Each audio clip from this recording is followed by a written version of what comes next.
అండి అందరికీ మనకి ఏదైతే మంచి అని తెలిసిందో అది నలుగురికి తెలిసినప్పుడే ఆ మంచికి ఇంకా విలువ ఎక్కువ ఉంటుంది. ఈరోజు వీడియో అయితే ఆ మంచే అనమాట. చాలామంది కొన్ని వ్రతాలు చేసుకుంటారు. అది ఒక్కొక్కరికి ఒక్కొక్కటి కలిసి వచ్చింది. నాకేమో 7 శనివారాల వ్రతం కలిసి వచ్చింది. ఇలా మేము ఈరోజు ఒకళ్ళ ఇంటికి అయితే వెళ్ళాము తాంబూలానికి. అక్కడ సాయిబాబా నోము అనమాట. అంటే 9 వారాలు, 5 వారాలు, 3 వారాలు మన ఇష్టం అనమాట. కాకపోతే ఏంటంటే అది పీఠం పెట్టిన తర్వాత ఇంకా అవన్నీ వారాలు అయ్యేదాకా ఆ పీఠం తీయకుండా ప్రతి గురువారం కూడా బాబాని పూజ చేసుకోవాలన్నమాట. ఆయన అష్టోత్తరాలని, ఆయనకి సంబంధించిన ప్రతి ఒక్కటి సాయిబాబా చాలీసా ఇలా చదువుకుంటా మనం ఎన్ని గురువారాలు అయితే అనుకుంటామో అన్ని గురువారాలు పూజ చేసుకోవాలి. అప్పుడు మనం ఎంత నిష్టగా ఉండాలంటే ప్రతి వ్రతానికి కూడా ఎంత నిష్టగా అంటూ ముట్టు లేకుండా ఉంటుందో అంత ఉండాలన్నమాట. వీళ్ళు ఎవ్రీ ఇయర్ ఒక 10 ఇయర్స్ నుంచి అయితే చేసుకుంటున్నారంట. అంటే అన్ని సంవత్సరాలు ఇంత నిష్టగా చేసుకుంటున్నారంటే వాళ్ళకి ఎంత మంచి జరిగితే అంత నిష్టగా అంత క్రమం తప్పకుండా పాటిస్తారో మీరే అర్థం చేసుకోండి. మనం దేవుడికి ఇచ్చే ప్రతిదీ కూడా అంత మంచి జరిగిద్దనమాట.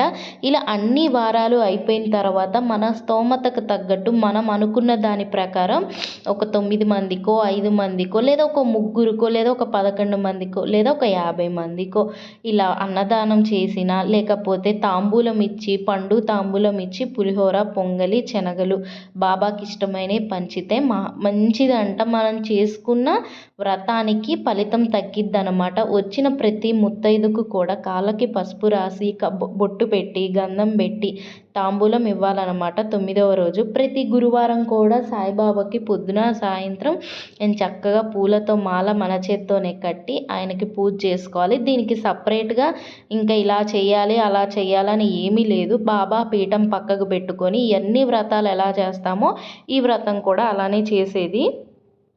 నేను కాస్త లేట్ వచ్చాను, అందుకే పూజ ఎలా చేశారు ఏంటి అనేది అయితే చూపించలేకపోతున్నాను. కానీ మీకు ఒకవేళ ఇది ఫుల్ వీడియో కావాలంటే నేను నెక్స్ట్ వ్లాగ్లో వాళ్ళని అడిగి మరీ మీకు ఎక్స్ప్లెయిన్ చేయించి మరీ నేను చెప్తాను. కానీ వాళ్ళకి అంత మంచి జరిగింది, అంత బాగుంది కాబట్టి అది మీకు జరగాలి. చాలామంది ఇప్పుడు నాలాగే ఉంటారు. మాకు ఇల్లు లేనప్పుడు ఎంతమందిని ఎన్ని రకాలుగా అడిగితే ఎన్ని రకాల పూజలు చెప్తే అన్ని గుళ్ళకి వెళ్ళాను, అంతా చేశాను. కానీ ఒక 7 శనివారాల వ్రతం నాకు ఎంత కలిసి వచ్చిందంటే మనం చెడు అనుకున్నదాన్ని మనం కావాలి అనుకున్నదాన్ని ఆ దేవుడు ఇవ్వడు. మనకి ఏది మంచిదో అదే ఇస్తాడు. మేము అడిగింది ఒకటైతే దానికి మించి ఫలితం మాకు ఇచ్చాడు.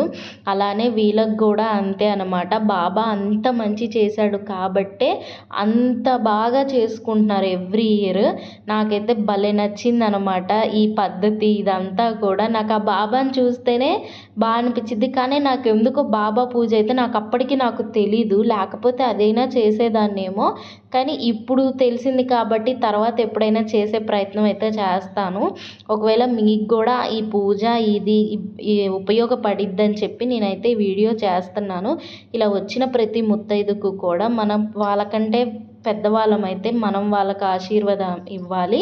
వాళ్ళు మనకంటే పెద్దవాళ్ళైతే వాళ్ళ దగ్గర మనం కాళ్ళకు అద్దుకొని ఆశీర్వాదం తీసుకొని తాంబూలం ఇస్తే అప్పుడు మనకి మంచి జరిగిద్ది అన్నమాట. ఈ విషయంలో మాత్రం చిన్న పొరపాటు కూడా చేయకుండా ప్రతి స్టెప్పు మర్చిపోకుండా చేయండి. అదిగాక ఒకవేళ మీకు ఇక్కడ ఇలా తాంబూలం ముద్దు ఎందుకులే అనుకుంటే మనం ఏదైనా బయట ఎవరికైనా ఇచ్చినా బాగుంటుంది. అంటే అనాథాశ్రమంకి వెళ్ళి అక్కడ అన్నదానం చేసినా ఏ వ్రతం చేసుకున్నా కానీ ముందు తాంబూలం ఇవ్వాలి. అది ఎవరికి అనేది కాదు, మనం ఇచ్చే మంచి మనసులకి ఇస్తే దాని ఫలితం తగ్గిద్ది అనమాట. మీలో ఎంతమందికి ఈ పూజ తెలుసు, ఎంతమంది ఈ పూజ చేశారో నాకైతే కామెంట్ చేయండి.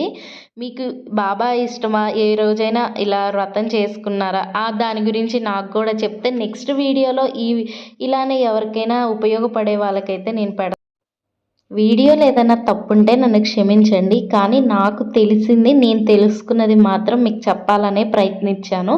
ఆ ప్రయత్నంలో ఏమన్నా తప్పులు జరుగుంటే నన్ను క్షమించి అలానే ఆ పూజ గురించి మీకేమన్నా వివరాలు తెలిస్తే నాకు షేర్ చేయండి. వీడియో నచ్చితే అందరూ చూసి లైక్ చేసి కామెంట్ చేయండి. మీ ఇంట్లో పిల్లలాగా నన్ను కూడా ఆదరించండి. Thank you so much.